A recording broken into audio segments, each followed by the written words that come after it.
السلام علیکم dear viewers, کیسے ہیں آپ سب؟ امید ہے آپ سب خیر خیریت سے ہوں گے۔ آب حیات کے ایک نئے ایپیسوڈ کو لے کر ہم حاضر ہوئے ہیں۔ چلے پھر سٹارٹ کرتے ہیں۔ فی الحال وہ اسے صاف لفظوں میں اس رونج پر بیٹھ کر اپنے ہنی مون ٹرپ کے دوران اور غیر رومانوی باتوں کے درمیان یہ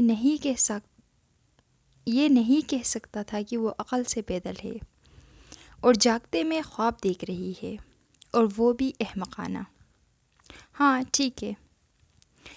اس پر بروقت اثر ہوا تھا اور سالار نے جیسے اطمینان کا سانس لیا۔ سالار، تم بہت اچھے ہو، امامہ نے اب اس کا ہاتھ پیار سے پکڑتے ہوئے کہا۔ امامہ، یہ بلیک میلنگ ہے۔ سالار نے ہاتھ چھڑائے بغیر گہرا سانس لے کر احتجاج کیا۔ وہ اس کے جھوٹ کو اس کی گلے کی ہڈی بنا رہی تھی۔ ہے تو، اس نے بڑے آرام سے کندھے اچکا کر ہنستے ہوئے کہا۔ وہاں باقی دن امامہ نے اس رونج کا دوبارہ ذکر نہیں کیا تھا، اور سالار نے اس پر اللہ کا شکر ادا کیا۔ اسے امید تھی کہ وہ اس رونج کے بارے میں بھول گئی ہوگی، لیکن ایسا نہیں تھا۔ واپس آنے کے چوتھے دن بعد اس نے فخریہ انداز میں سالار کو اس گھر کے نئے ڈیزائنز دکھائے تھے۔ وہ جھیل اور رونج بھی اب اس کا حصہ بن چکے تھے۔ وہ اب اس پر کیا کہہ سکتا تھا؟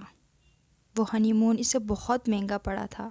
وہ دنیا کی پہلی بیوی تھی جس نے اپنے ہنی مون ٹرپ پر ایک جھیل اور ایک رونج کی شاپنگ کی تھی، اور وہ دنیا کا پہلا شوہر تھا جس نے اس شاپنگ پر اعتراض نہیں کیا تھا۔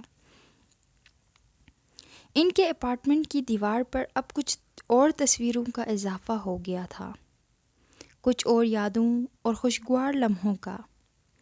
ان کے ولیمے کا فوٹو شوٹ، پیچ کلر کے شرارے میں وہ بلیک ڈنر سوٹ میں ملبوس سالار کے ساتھ وہ پہلی بار دلہن کے روپ میں تھی۔ وہ سالار کی فیورٹ تصویر تھی، اور ان کے ہنی مون کی تصویریں جن میں تقریباً ایک جیسی سفید ٹی شرٹ میں وہ ایک بیچ پر کھڑے نظر آ رہے تھے۔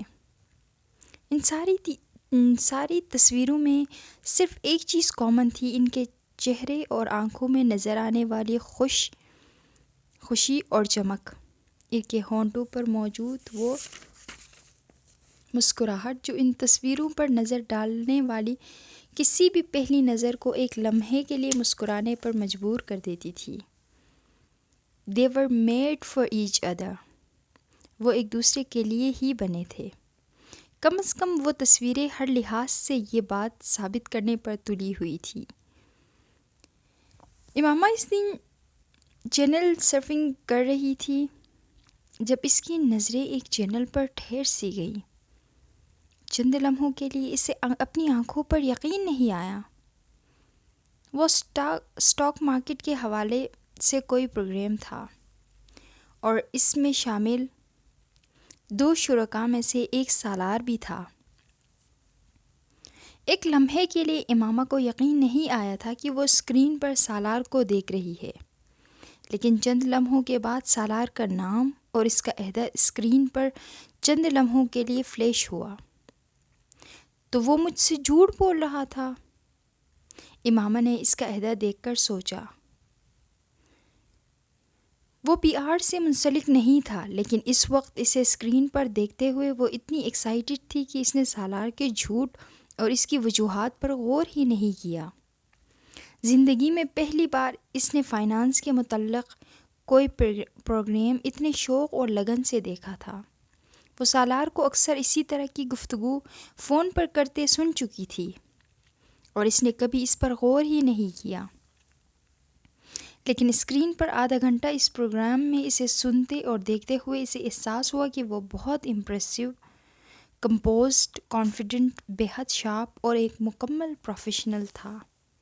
وہ زندگی میں پہلی بار اس کی شکل و صورت اور پرسنالٹی پر غور کر رہی تھی، اور تبھی پہلی بار اسے احساس ہوا کہ اس کی آواز بہت اچھی ہے۔ شادی کے تقریباً 2 مہینے کے بعد پہلی بار ٹی وی پر اپنے شوہر کو دیکھتے ہوئے وہ اس سے بری طرح متاثر ہو رہی تھی۔ سالار کسی پوسٹ لنچ میٹنگ میں تھا جب امامہ نے اسے فون کیا۔ میٹنگ تقریباً ختم ہو رہی تھی، اس لیے وہ کال لیتے ہوئے بورڈ روم سے نکل گیا۔ سالار، تم ٹی وی پر آئے ہو؟ امامہ نے چھوٹتے ہی اس سے کہا۔ ایک لمحے کے لیے سالار سمجھ نہیں سکا۔ کیا؟ تم ٹی وی چینل پر آئے تھے ایک پروگرام میں اور تم نے مجھے بتایا نہیں؟ وہ 2 ماہ پہلے ریکارڈ کیا تھا انہوں نے۔ رپیٹ کیا ہوگا۔ سالار کو یاد آ گیا۔ تم کیا کر رہی ہو؟ اس نے موضوع بدلا۔ لیکن امامہ کس حد تک اس پروگرام سے متاثر تھی اس کا اندازہ اسے رات کو گھر آ کر ہوا تھا۔ میں نے اسے ریکارڈ کر لیا ہے۔ وہ کھانا کھا رہے تھے جب امامہ نے اچانک اسے بتایا۔ کس سے؟ وہ چونکا، کیونکہ وہ کوئی اور بات کر رہے تھے۔ تمہارے اس پروگرام کو؟ اس میں ریکارڈ کرنے والی کیا بات تھی؟ وہ حیران ہوا۔ تم ٹی وی پر بہت اچھے لگ رہے تھے۔ امامہ نے اس کی بات کا جواب دینے کے بجائے کہا۔ اور تم انویسٹمنٹ بینکنگ میں ہو، پی آر میں نہیں؟ امامہ نے اسے جتلایا۔ وہ مسکرایا لیکن اس نے جواب میں اسے کچھ نہیں کہا۔ تم نے دیکھا ہے اپنا پروگرام؟ سالار نے کانٹا ہاتھ سے رکھتے ہوئے اس سے کہا۔ سویٹ ہارٹ، ایسے بہت سارے پروگرامز ہوتے ہیں جن میں ہر روز بہت سارے ایکسپرٹس بلائے جاتے ہیں۔ اس میں کوئی ایسی خاص بات نہیں ہے کہ اسے ریکارڈ کر کے بیوی کے ساتھ بیٹھ کر دیکھا جائے۔ اس سے پہلے بھی میں ایسے کئی پروگرامز میں آ چکا ہوں اور آئندہ بھی کہیں نہ کہیں نظر آتا رہوں گا۔ میرے بینک کی اس سیٹ پر جو بھی بیٹھا ہوگا وہ تمہیں بزنس چینلز یا ایسے پروگرامز میں کہیں نہ کہیں ضرور نظر آئے گا۔ یہ بھی میری جاب کا ایک حصہ ہے۔ وہ اس کا ہاتھ تھپک کر اب دوبارہ کانٹا اٹھا رہا تھا۔ امامہ چند لمحے کے لیے کچھ نہیں بول سکی۔ اس نے جیسے ٹھنڈے پانی کا بھرا ہوا گلاس اس پر انڈیلا تھا۔ اس نے اسے کچھ ایسے ہی شرمندہ کیا تھا۔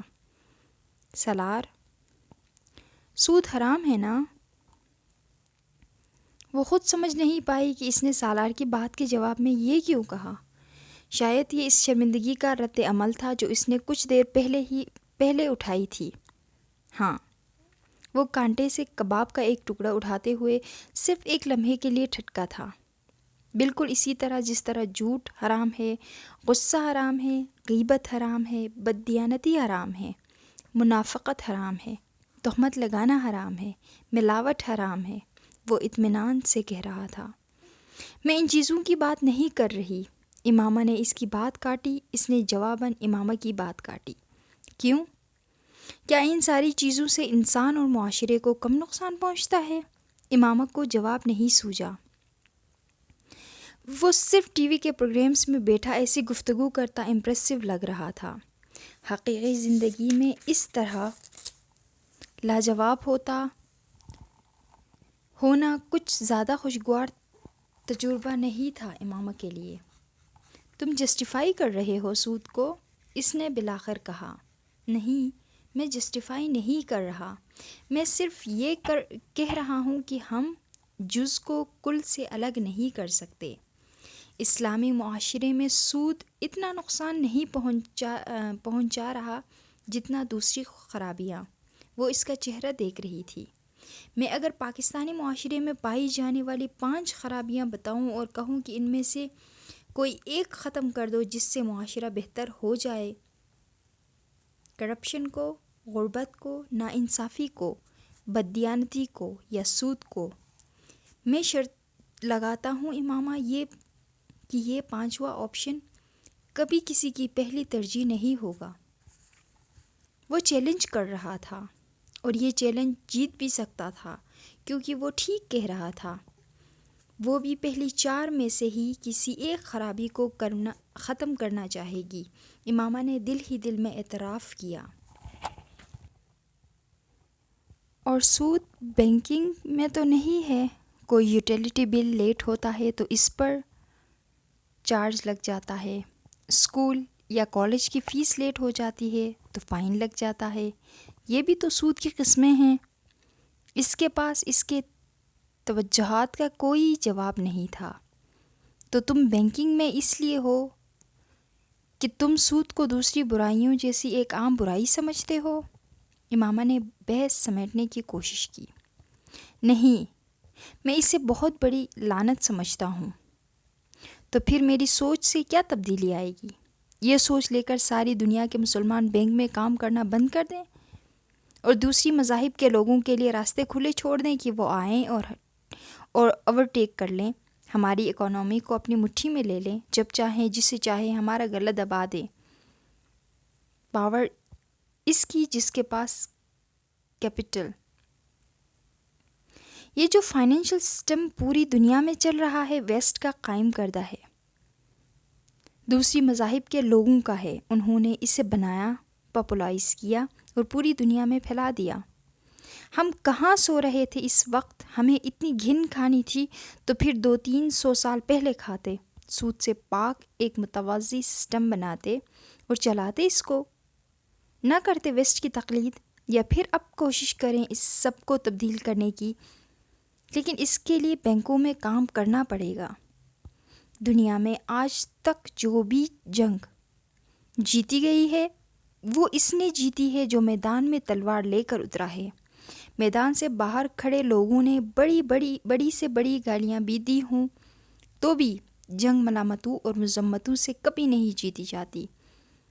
تو میں اپنی مہارت سے تلوار کا کام لینا چاہوں گا، میری زبان شاید اتنی مؤثر نہ ہو۔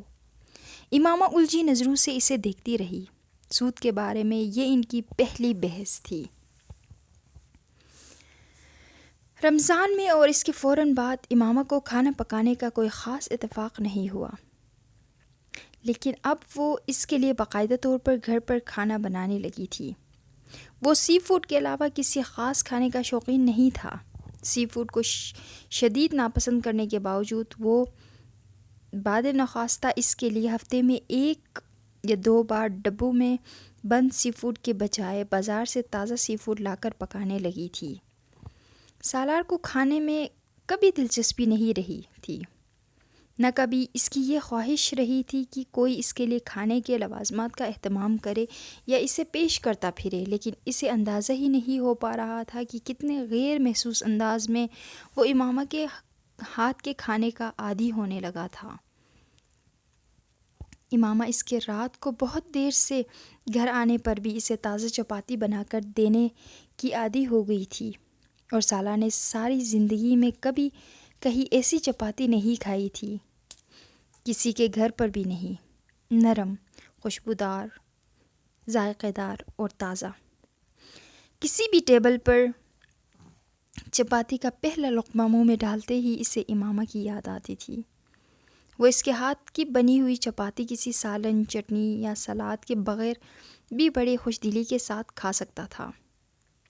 وہ ناشتے میں 2 سلائس اور 1 انڈا کھا کر اور چائے یا کافی کے 1 کپ کے ساتھ بھاگ جانے والا آدمی تھا۔ اب زندگی میں پہلی بار ناشتے کا کوئی مینیو ہونے لگا تھا۔ انڈا تلے ہوئے یا ابلے ہوئے کے بجائے مختلف قسم کی آملیٹ کی شکل میں ملنے لگا تھا۔ بعض دفعہ پراٹھا ہوتا تھا۔ ڈبے کے جوس کی جگہ تازہ جوس کی گلاس نے لے لی تھی۔ لنچ کے لیے گھر کے بنے ہوئے سینڈوچز اور سلاد ہوتے تھے۔ وہ آفس میں سب کی طرح ایک فاسٹ فوڈ سے آنے والے لنچ پیک کا عادی تھا اور اس کے ساتھ کمفرٹیبل تھا۔ شروع میں وہ امامہ کے اصرار پر کچھ بے دلی سے اس کے لنچ پیک کو گھر سے لاتا تھا جو امامہ اس کے لیے تیار کرتی تھی، مگر آہستہ آہستہ اس کی ناخوشی ختم ہونے لگی تھی۔ وہ گھر کا کھانا تھا بے حد ویلیویبل تھا، کیونکہ اسے بنانے کے لیے صبح سویرے اٹھ کر اس کی بیوی اپنا کچھ وقت صرف کرتی تھی۔ بھوک وہ بازار سے خریدے گئے چند لقموں سے بھی مٹا لیتا تھا، لیکن وہ لقمے اس کے دل میں گھر میں بیٹھی ایک عورت کے لیے شکر کا احساس پیدا نہ کرتے، جسے وہ ہر روز اس وقت محسوس کرتا جب بینک کے لنچ سے کوئی اس کے لنچ کو گرم کر کے اس کے ٹیبل پر لا کر رکھتا تھا۔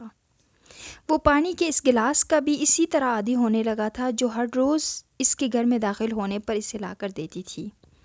کافی یا چائے کے اس کپ کا بھی جو وہ دونوں رات کے کھانے کے بعد ٹیرس پر بیٹھ کر پیتے تھے، اور گرم دودھ کے اس گلاس کا بھی جو رات کو سونے سے پہلے اسے دیا کرتی تھی اور جس سے وہ شروع میں ناگواری سے گھورا کرتا تھا۔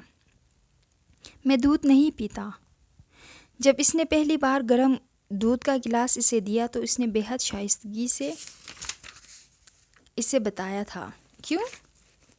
جواباً اس نے اتنی ہی حیرت کا اظہار کیا تھا اور وہ کچھ شرمندہ سا ہو گیا تھا۔ مجھے پسند نہیں ہے۔ مجھے تو بڑا پسند ہے۔ تمہیں کیوں پسند نہیں؟ مجھے اس کا ذائقہ اچھا نہیں لگتا۔ وہ ایک لمحے کے لیے سوچ میں پڑ گئی۔ تو میں اس میں اولیٹن ڈال دوں؟ سالار نے اس کے جواب کو مکمل ہونے سے پہلے ہی گلاس اٹھا کر پی لیا تھا۔ وہ زہر پی سکتا تھا لیکن اولیٹن نہیں، اور یہ اسے اندازہ ہو گیا تھا کہ وہ دودھ پیتی ہے، اس کے لیے اسے بھی دودھ پینا پڑے گا۔ دودھ کے فوائد سے بہرحال اسے دلچسپی نہیں تھی۔ اس کے اپنے گھر میں مردوں کا جس طرح خیال رکھا جاتا تھا وہ بھی اس کا اسی طرح خیال رکھ رہی تھی۔ یہ عادتاً تھا، خصوصاً نہیں، اور اسے یہ توقع نہیں تھی کہ وہ خیال کہیں رجسٹرڈ ہو رہا تھا۔ ہر عورت کی طرح وہ بھی یہ سمجھتی تھی کہ اس کے ان تمام کاموں کو حق سمجھ کر لیا جا رہا ہے، کیونکہ ہر مرد کی طرح سالار بھی تعریف نہیں کر پا رہا تھا۔ ہر مرد کی طرح اس کے لیے بھی آئی لو یو کہنا آسان تھا، بجائے یہ کہنے کے کہ جو تم میرے لیے کرتی ہو اس کی مجھے بہت قدر ہے۔ اور ہر مرد کی طرح وہ بھی اس احساس تشکر کو تحائف اور پیسے سے ریپلیس کر رہا تھا۔ آج کے لیے بس اتنا ہی۔ پھر سے حاضر ہوں گے ایک نئے ایپیسوڈ کے ساتھ۔ تب تک کے لیے اپنا بہت خیال رکھیے۔ اللہ حافظ۔ اگر آپ ہمارے چینل پر نئے ہیں تو برائے مہربانی چینل کو سبسکرائب اور ویڈیو کو لائک کرنا بالکل مت بھولیے۔ اللہ حافظ۔